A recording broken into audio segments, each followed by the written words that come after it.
ഈ വാർത്ത നിങ്ങൾക്കായി അവതരിപ്പിക്കുന്നു hotel green park family restaurant, Cherupuzha, Kakkayanchal.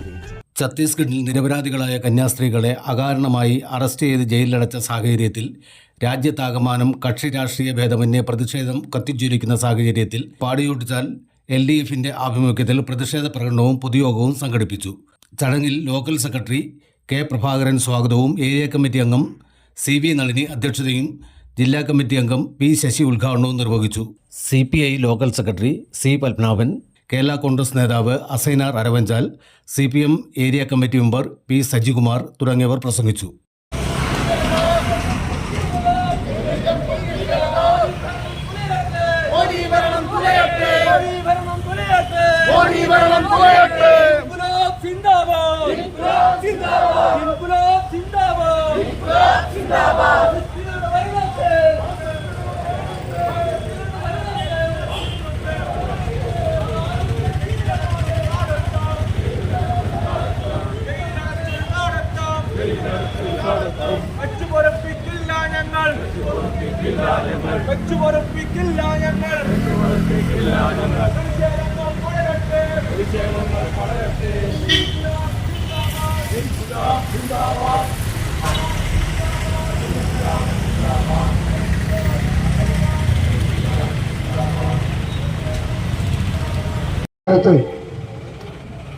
Arrest ചെയ്യപ്പെടുകയുള്ള മനുഷ്യക്കടത്തും മതപരിവർത്തനവും ആരോപിച്ചുകൊണ്ട് BJP ഗവൺമെന്റിന്റെ കീഴിലുള്ള പോലീസാണ് 6 ദിവസം മുമ്പ് അവരെ അറസ്റ്റ് ചെയ്തത്.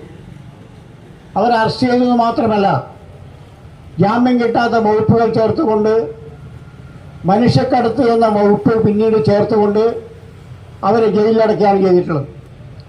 അവിടുത്തെ സെഷൻസ് കോടതിയിൽ ജാമ്യാപേക്ഷ സമർപ്പിച്ചെങ്കിലും ഈ മനുഷ്യക്കടത്ത് എന്ന വകുപ്പ് ചേർത്തത് കൊണ്ട് തന്നെ അവിടുത്തെ കോടതി ജാമ്യം കൊടുക്കാൻ തയ്യാറായില്ല. കേരളത്തിൽ നിന്ന് പോയിട്ടുള്ള മലയാളികളായ പ്രീതി മേരിയും അതുപോലെ വന്ദന ഫ്രാൻസിസ് എന്ന് പറയുന്ന 2 സിസ്റ്റർമാരാണ്. അവരെ 60 വയസ്സ് കഴിഞ്ഞവരാണ്, സീനിയർ സിറ്റിസൺ വിഭാഗത്തിൽപ്പെടുന്നവരാണ്. എങ്കിൽ പോലും യാതൊരു മനുഷ്യത്വമില്ലാത്ത നിലയിൽ അവരെ അറസ്റ്റ് ചെയ്യുകയും ജയിൽ പാർപ്പിക്കുകയും ചെയ്തിരിക്കുകയാണ്. BJP നേരത്തെ സൂചിപ്പിച്ചതുപോലെ തന്നെ സിസ്റ്റർ വന്ദന ഫ്രാൻസിസും സിസ്റ്റർ പ്രീതി മേരിയുടെയും പേരിൽ കള്ളക്കേസ് കുടുക്കി. നമുക്കറിയാം, കള്ളക്കേസ് എന്ന് പറയുന്നത് മതപരിവർത്തനത്തിൻ്റെതായിട്ടും അതുപോലെ തന്നെ 143-ാം വകുപ്പിൽ മനുഷ്യക്കടത്തിന്റെ പേരിലായിട്ടും ആണ് ഇവരെ കള്ളക്കേസിൽ കുടുക്കി ജയിലിൽ അടച്ചിട്ടുള്ളത്. ജാമ്യത്തിന് കൊടുത്തിട്ട് ജാമ്യം ലഭ്യമായിട്ടില്ല. നമുക്കറിയാം, 143 ഈ പറയുന്ന നേരത്തെ സൂചിപ്പിച്ചതുപോലെ തന്നെ ഇത്തരത്തിലുള്ള മതപരിവർത്തനത്തിന്റെ പേരിൽ കേസ് ചുമത്തിയാൽ ഇവർക്ക് ജാമ്യം അനുവദിക്കപ്പെടും എന്നുള്ളത് കൊണ്ട് തന്നെയാണ് ഈ മനുഷ്യക്കടത്തുകൂടി 143-ാം വകുപ്പ് ഉപയോഗിച്ചുകൊണ്ട് മനുഷ്യക്കടത്തുകൂടി അവരുടെ പേരിൽ കള്ളക്കേസ് കുടുക്കിക്കൊണ്ടാണ് ഇന്ന് ജയിലിൽ അടച്ചിട്ടുള്ളത്. ജാമ്യാപേക്ഷ തള്ളിക്കളഞ്ഞു. ഇപ്പോൾ INA-ക്ക് വിട്ടിട്ടുള്ളത്. അതിന്റെ ഭാഗമായിട്ട് നമുക്കറിയാം, വലിയ രീതിയിലുള്ള പ്രതിഷേധങ്ങളാണ് ഇന്ന് നമ്മൾ നടത്തിക്കൊണ്ടിരിക്കുന്നത്.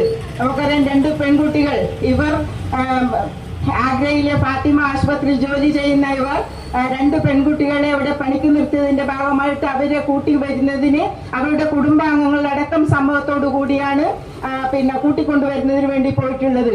അവിടെയാണ് ഇന്ത്യൻ പൗരന്മാരല്ല എന്നുള്ള അതിന്റെ ആക്ഷേപത്താൽ അവിടുത്തെ പോലീസും അതുപോലെ തന്നെ അവിടുത്തെ റെയിൽവേ ഉദ്യോഗസ്ഥന്മാരടക്കം അതിന്റെ പേരിൽ വലിയ രീതിയിലുള്ള ആൾക്കൂട്ട വിചാരണ അടക്കം നടത്തിക്കൊണ്ട് അവരെ ജയിലിലടക്കുന്നതിന് വേണ്ടി തയ്യാറായിട്ടുള്ളത്. ഫാസിസ്റ്റ് നടപടിക്ക് എതിരായിട്ടുള്ള പ്രതിഷേധം എന്നുള്ള നിലക്ക് നമ്മുടെ ഈ പാടിയോട്ടിച്ചാലിൽ മാത്രമല്ല, ഇതുപോലുള്ള പ്രധാനപ്പെട്ട കേന്ദ്രങ്ങളിലെല്ലാം ശക്തമായ പ്രതിഷേധം LDFിൻ്റെ നേതൃത്വത്തിൽ നടന്നുകൊണ്ടിരിക്കുകയാണ് ചെയ്യുന്നത്. നാം എല്ലാം മനസ്സിലാക്കിയതുപോലെ ഇന്ത്യ രാജ്യത്തെ വളരെ ചെറിയൊരു സംസ്ഥാനമാണ് ഛത്തീസ്ഗഡ്. BJPയുടെ ഭരണമാണ് അവിടെ നിലവിലുള്ളത്. ആ ഛത്തീസ്ഗഡിൽ ദുർഗ റെയിൽവേ സ്റ്റേഷനിൽ 5 ദിവസം മുമ്പാണ് 2 കന്യാസ്ത്രീകളെ പോലീസ് അറസ്റ്റ് ചെയ്ത് ജയിലിലാക്കിയത്. അതിന് കാരണമായി പറയുന്നത് അവരുടെ കൂട്ടത്തിൽ 2 പെൺകുട്ടികളുണ്ടായിരുന്നു. ആ പെൺകുട്ടികൾ മനുഷ്യക്കടത്ത് നടത്തുകയാണ് ചെയ്തത്. അതുപോലെ മതപരിവർത്തനം നടത്താനാണ് ഇവർ അവരെ കൊണ്ടുപോകുന്നത്. ഈ 2 പ്രധാനപ്പെട്ട വകുപ്പുകൾ ചേർത്തുകൊണ്ട് കേസെടുത്തു. യഥാർത്ഥത്തിൽ ഈ കന്യാസ്ത്രീകൾ മിഷണറി പ്രവർത്തനം നടത്തി വരികയാണ്. നമുക്കറിയാം, എത്രയോ വർഷമായിട്ട് ഈ ഇന്ത്യ രാജ്യത്തിനകത്ത് 2.83 കോടി ജനവിഭാഗം മാത്രമേ ഇപ്പോഴും ക്രിസ്ത്യാനികൾ എന്നുള്ള നിലക്കുള്ളൂ. അവർ അവരുടെ തത്വശാസ്ത്രത്തിൻ്റെ അടിസ്ഥാനത്തിൽ തന്നെ അവർ മിഷണറി പ്രവർത്തനം നടത്തുകയാണ്. ഏറ്റവും പിന്നോക്കം നിൽക്കുന്ന, വളരെ പ്രയാസമനുഭവിക്കുന്ന ആദിവാസി മേഖലയിലുള്ള ആളുകളെ ഉൾപ്പെടെ അവിടെ പോയിട്ട് അവരെ ഉദ്ധരിച്ചു കൊണ്ടുവരുന്നതിന് വേണ്ടിയുള്ള ശ്രമം അവർ എത്രയോ കാലമായി തുടരുകയാണ്. അതിൻ്റെ എല്ലാം ഭാഗമായിട്ട് തന്നെ അവർ ജോലി കൊടുക്കാം എന്ന ഉറപ്പിൻ്റെ മേലെ അവർ അവരുടെ വീട്ടിലെ അച്ഛനും അമ്മയും എല്ലാം വിശദമായി ചർച്ച ചെയ്ത്, അതും മറ്റൊരു മതത്തിൽപ്പെട്ടയാളുമല്ല, എത്രയോ വർഷം മുമ്പ് ക്രിസ്ത്യാനികളായിട്ട് മാറിയ 2 യുവതികളെയാണ് അവർ അവിടുന്ന് കൊണ്ടുപോകാൻ റെയിൽവേ സ്റ്റേഷനിലേക്ക് വന്നത്.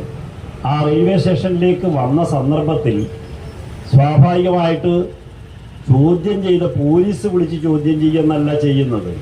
ആ ചോദ്യം ചെയ്യാൻ നടത്തിയ ബജരംഗദൾ എന്ന് പറയുന്ന സംഘപരിവാറിൻ്റെ ഒരു വിഭാഗം, ആ ബജരംഗദളിൻ്റെ പ്രവർത്തകരാണ് ഈ കന്യാസ്ത്രീകളെ ചോദ്യം ചെയ്യാൻ മുന്നോട്ടേക്ക് വന്നത്. ആ ചോദ്യം ചെയ്യുന്നതെല്ലാം നേരിട്ട് നമ്മളെല്ലാം ദർശിച്ചു. സ്ത്രീകൾ ഉൾപ്പെടെയുള്ള ഒരു സംഘം ആളുകൾ പിന്നീട് അവിടെ ഓടിയെത്തുകയാണ്. അങ്ങനെ ഓടി വന്നിട്ടുള്ള ആളുകളെല്ലാം ചേർന്ന് വളഞ്ഞു നിന്നിട്ട് അവരുടെ കൂട്ടത്തിൽ സഹായിയായിട്ടുണ്ടായിരുന്നൊരു പുരുഷനുണ്ടായിരുന്നു, ഒരു ചെറുപ്പക്കാരൻ. ആ ചെറുപ്പക്കാരനെ മർദ്ദിച്ച് അവശനാക്കി. അതുപോലെ തന്നെ ഈ 2 കന്യാസ്ത്രീകളുടെ കടുത്ത രീതിയിലുള്ള പ്രയോഗമാണ് നടത്തുന്നത്. സ്ത്രീകൾ ഉൾപ്പെടെ പറയുന്ന കാര്യങ്ങളെല്ലാം നമ്മൾ കേൾക്കുന്നുണ്ട് TV-യിലൂടെ, എന്തൊക്കെയാണ് നടന്നത് എന്നത്. ഇതിൻ്റെ പേരിൽ പോലീസിനെ വിളിക്കുകയാണ്. പോലീസ് പിന്നീടാണ് വരുന്നത്. പോലീസ് വന്ന് അവിടുന്ന് സ്വാഭാവികമായി ആ ജനക്കൂട്ടത്തിൻ്റെ ഇടയിൽ നിന്ന് അവരെ രക്ഷപ്പെടുത്തിയിട്ട് അവരെ മോചിപ്പിച്ച് എടുക്കുക എന്നുള്ള നിലപാടല്ല പോലീസ് സ്വീകരിച്ചത്. ഛത്തീസ്ഗഡിലെ പോലീസ് എന്ന് പറഞ്ഞാൽ BJP-ൻ്റെ പോലീസാണ്. അവർ ഈ 2 കന്യാസ്ത്രീകളെയും അവരുടെ കൂട്ടത്തിൽ അപമാനമുണ്ടാക്കുന്ന രീതിയിൽ സംസാരിക്കുകയും അതുമാത്രമല്ല 2 പേരെയും കസ്റ്റഡിയിലും എടുത്തു.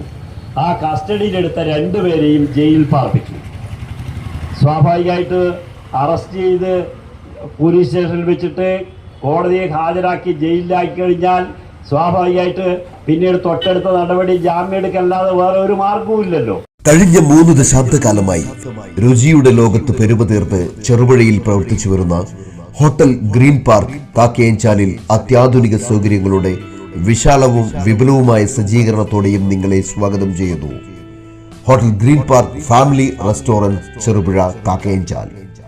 നാവിൽ കൊതിയൂറും ഭക്ഷണ സമന്വയം, നിലവാരവും ആകർഷകവുമായ സർവീസ്, അത്യാകർഷകമായ ഫാമിലി റൂം സൗകര്യവും, എല്ലാത്തിനും പുറമെ വിശാലമായ പാർക്കിംഗ് സൗകര്യം, കൂടാതെ പാർട്ടികൾ, മീറ്റിംഗുകൾ, ക്ലാസുകൾ തുടങ്ങിയ പ്രോഗ്രാമുകൾക്ക് അനുയോജ്യമായ mini auditorium. Hotel green park family restaurant, Cherupuzha, Kakkayanchal. Phone 04985241277. Mobile 9447 850 097.